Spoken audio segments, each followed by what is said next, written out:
Hi there, welcome back to another episode of Speak Up for Blue TV, where you get the latest, greatest, and not so greatest ocean conservation news happening around the world today, and you get my take on it. And who am I? My name is Andrew Lewin, founder of SpeakUpForBlue.com, a website dedicated to supporting that ocean conservation movement through education, awareness, and action. And today we're going to really look at the awareness part. We're going to talk about a particular story in the news that I found on the web that I think is important in terms of just general conservation, as well as just looking at marine mammals and conserving marine mammals as a whole, especially when it comes to endangered species. So let's get on today. Today is Monday, obviously. I hope you had a great weekend. Let's get on with the show today.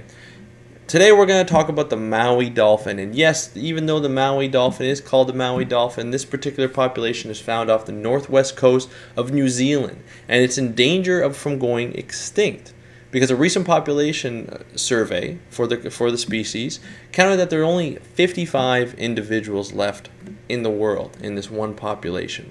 Now, the last survey before that in 2005 counted 111 individuals. So obviously there's some major threats that are continuing to impact the species to the point where it's getting down to the nitty-gritty. We're getting down to 55 dolphin species. So what can they do to really stop this species from going extinct and making the population, kind of reversing that trend and making it go up? It's pretty simple. You take away the human threat. Now, a similar process was done with a type of bird called the kakapo, and whose population was actually down to 51 individuals. Now, when the New Zealand government found this out, they actually created a kakapo. Sorry, the word kind of makes me laugh. A kakapo task force, and then that task force conducted a risk assessment. The results from the risk assessment went into a revised recovery plan. And then the government put in some extra help and extra funding along with the scientific community. This process led to a reverse in the decline of kakapo to where now the population is growing over 100 individuals in the population. I mean, this is a fantastic turn of story. So obviously a drastic approach is necessary for the Maui Dolphin to do the same thing. So the author of this story, which there is a link in the article below, as well as in the description below, this author basically proposed, and it's actually in line with the government of New Zealand. They actually propose a drastic approach, and this drastic approach is to remove the human threat. Now, what human threats are actually causing this population to decline? Well, research shows that the Maui dolphin is severely affected by impacts from netting, so nets that are set out, fishing nets that are set out in the water column that dangle from the surface all the way down to a particular depth. These dolphins are getting caught and entangled in these nets, and then they actually suffocate because they can't get to the surface to breathe. So this is a huge problem.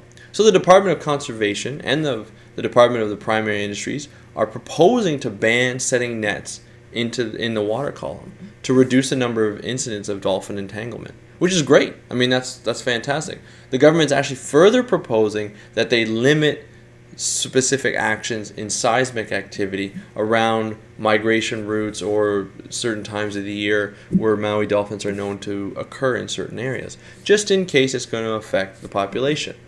Now, we all know that research isn't perfect in terms of underwater noise from seismic activity and affecting dolphin or whales or any kind of marine mammal. However, there is some indication that it does affect mammals. It does stress them out, and I'll send you a link. There's a link in the description to the video that I did a news story on.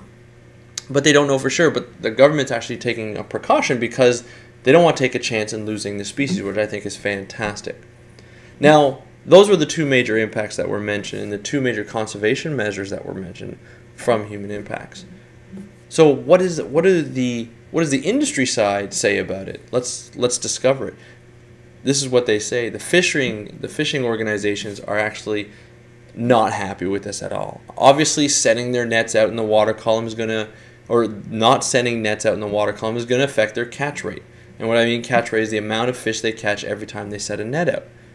So banning these will actually decrease the amount of fish that they catch, which will indirectly decrease the amount of money they make. So the fishing industry is coming after advocacy groups and environmental organizations calling the organizations extremists for wanting such a a ban on setting nets in the water column. However, I mean it's quite disappointing. I mean, thinking about the fact that if you put out nets, you're going to kill dolphins. It's obviously, I mean, from 2005 to now, 2012, or 2011 when the study was conducted, the population has got cut in almost in half. So obviously something's happening. And if we can ban the setting of nets in this area, maybe even at particular times, maybe not all the time, but at this point it sounds like it's all the time, until the population has sort of recovered, then that would be a good thing. So the fishing industry should actually propose working with the government to try and mediate this as much as possible and come to some sort of compromise so that both parties can benefit. The dolphins can recover and the fishing industry can continue to survive the way it has been. Although I think that's not going to happen. It's going to have some kind of change.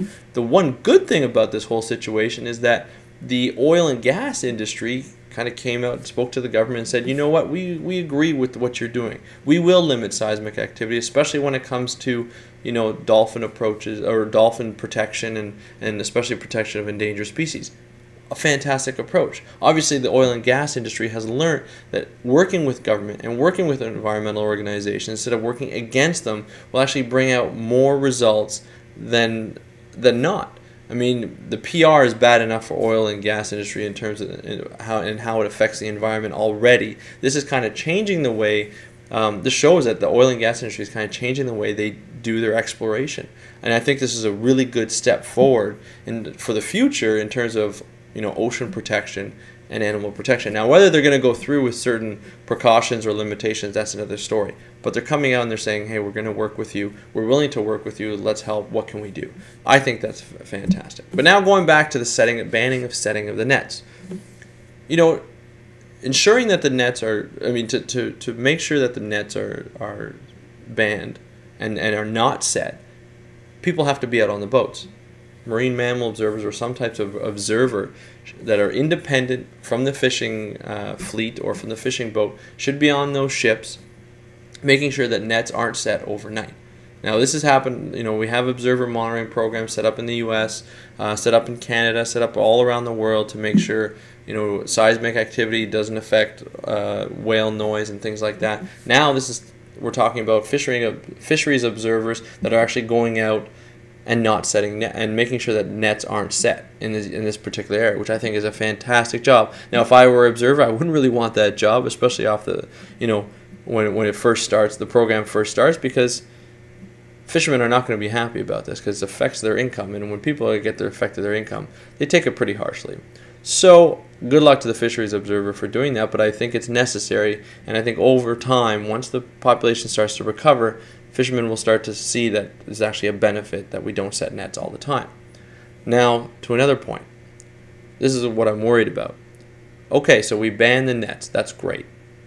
The population will hopefully recover from this. Most of the population will hopefully recover from this. But once the population starts to recover, at what point is the ban lifted? Or will it ever be lifted? Because if you think if there's a ban on nets, on net setting, fishing net setting, there will be some sort of consequence down the road. I mean, they can't ban nets forever unless there's another way of fishing that's actually more profitable.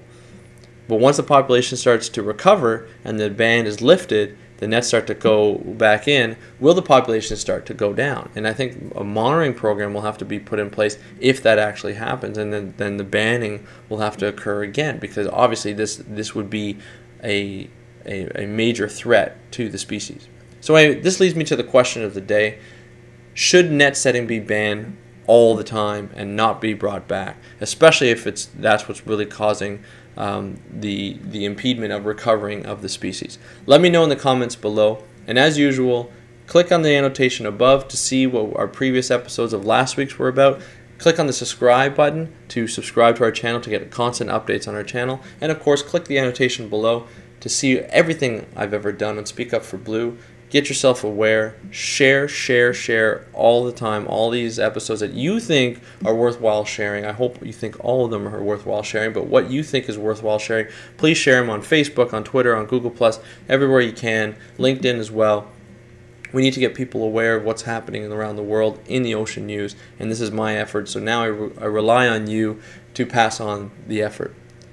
Until next time, I'm Andrew Lewin, founder of SpeakUpForBlue.com. Happy conservation. See you tomorrow.